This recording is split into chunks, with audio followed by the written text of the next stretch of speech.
నమస్తే welcome to CTV news. Narsampet మాజీ శాసనసభ్యులు పెద్ది సుదర్శన్ రెడ్డి ఆదేశాల మేరకు నెక్కొండ మండలంలో గత 2 రోజులుగా కురిసిన అకాల వర్షానికి మండల వ్యాప్తంగా నష్టపోయిన రైతులను ప్రభుత్వం ఆదుకోవాలని, తడిసిన మొక్కజొన్నలను గిట్టుబాటు ధర కల్పించి బోనస్ ఇచ్చి ప్రభుత్వం రైతులను ఆదుకోవాలని స్థానిక ఎమ్మెల్యే త్వరగా స్పందించి నెక్కొండ మండల వ్యాప్తంగా అధికారులతో సర్వే చేయించి నష్టపోయిన రైతుల వివరాలు సేకరించి నష్టపోయిన ప్రతి రైతును కూడా ఆదుకోవాలని, లేని పక్షంలో భారత రాష్ట్ర సమితి పార్టీ ఆధ్వర్యంలో రైతుల తరపున పెద్ద ఎత్తున నిరసనలు చేస్తామని వారు డిమాండ్ చేశారు. ఈ కార్యక్రమంలో నెక్కొండ మండల బీఆర్ఎస్ పార్టీ అధ్యక్షులు సంగని సూరయ్య, పిఎస్సిఎస్ చైర్మన్ మారం రాము, మాజీ ఎంపీపీ జాటోత్ రమేష్ నాయక్, మండల నాయకులు కొమ్ము రమేష్ యాదవ్ తదితరులు పాల్గొన్నారు. నియోజకవర్గంలో ఎంతో నష్టం జరిగిందని ఇలా మన మాజీ ఎమ్మెల్యే పెద్ది సుదర్శన్ రెడ్డి గారి ఆదేశాల మేరకు ఇలా నెక్కొండ మార్కెట్లో సంచరించడం, ముఖ్య కార్యకర్తలంతా సంచరించడం జరిగింది. ఇక్కడ రైతులకు ఆరబోసుకుంటానికి కల్లాలు గత గవర్నమెంట్ చేయడం వల్ల ఇలా కల్లాలలో ఆరబోసుకున్నారు.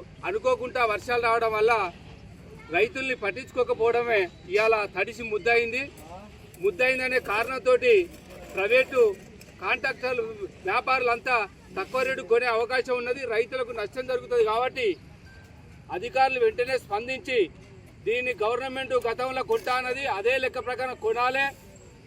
అదేవిధంగా 500 బోనస్ ఇస్తామన్నారు, బోనస్ ఇవ్వాలి. ఇవాళ కొన్ని మొక్కజొన్న చేన్లు 50% ఈ కోతకు వచ్చినాయి, ఇంకా 50% కోతకు రాకుండా ఉన్నాయి. అట్లాంటి వాటికి ఇమ్మీడియట్లీ ఇలా మన నియోజకవర్గ ఎమ్మెల్యే గారు అధికారులకు ఆదేశాలు జారీ చేసి ఇమ్మీడియట్లీ దాని మీద సర్వే చేయించి, ఇంతకుముందు గతంలో కాంగ్రెస్ గవర్నమెంట్, టీఆర్ఎస్ గవర్నమెంట్ ఉన్నప్పుడు ఎకరాకు 10,000 రూపాయల చొప్పున గతంలో ఇస్తే 10,000 బిచ్చమిత్తాన్లు అని చెప్పి అన్న రోజులు ఉన్నాయి. కాబట్టి ఎకరాకు 15,000 చొప్పున వెంటనే సర్వే చేయించి రిలీజ్ చేయాలి. చేయకపోతే మాత్రం దీనిపై మేము ఎప్పటికప్పుడు కాంగ్రెస్ నాయకుల్ని నిలదీయడం కూడా జరుగుతుంది. రైతుల పక్షాన మేము 24 గంటలు ఎల్లవేళలా రైతుల కోసం ఎంతవరకైనా పోరాటానికి సిద్ధంగా ఉంటాం. ఇక్కడ నియోజకవర్గాన్ని వదిలిపెట్టి ఢిల్లీలో తిరుగుడు కాదు ముఖ్యం. ఇలా నియోజకవర్గంలో రైతులు ఏత్తేనే ఓటేస్తేనే ఇలా ఢిల్లీకి పోయే స్థాయికి వచ్చింది. కాబట్టి దాన్ని ముందుగా గుర్తుపెట్టుకొని ఇలా రైతుల్ని వెంటనే ఆదుకోవాలి తప్ప ఈ పిచ్చి కూతలు కూర్చోడం, పిచ్చి మాటలు మాట్లాడడం ఇవన్నీ బంద్ చేసుకోవాలని చెప్పి మేము బీఆర్ఎస్ మండల పార్టీ తరఫున ప్రత్యేకంగా హెచ్చరిస్తున్నాం. ఇలా రాజకీయాలు ఎప్పుడూ కూడా శాస్త్రం కాదు. ఇలా రాజకీయాలు ఉంటాయి పోతాయి. ఉన్నప్పుడు నువ్వు ఎంతవరకు రైతులకు కానీ విద్యార్థులకు కానీ అందరికీ ఎంత అనుకూలంగా నువ్వు సాయం చేసినావు అనేది ముఖ్యం.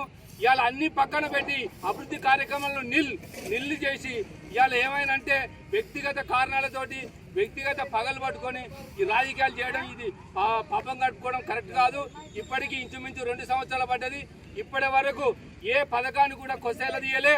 ఇలా ఇందిరమ్మ రాజ్యం రావంగానే మొత్తం ఇది అవుతుంది అదే అవుతాను, ఈ రోజు వరకు ఏది కూడా పూర్తిగా కాలే. ఇప్పటికైనా పథకాలన్నింటినాక వెంటనే స్పందించి చేయాలి.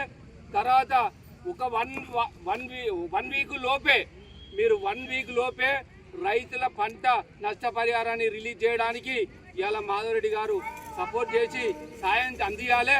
లేకపోతే మాత్రం రాబోయే రోజుల్లో ఈ ఊళ్ళలో కూడా తిరగకుండా చేస్తాం. ఖబర్దార్.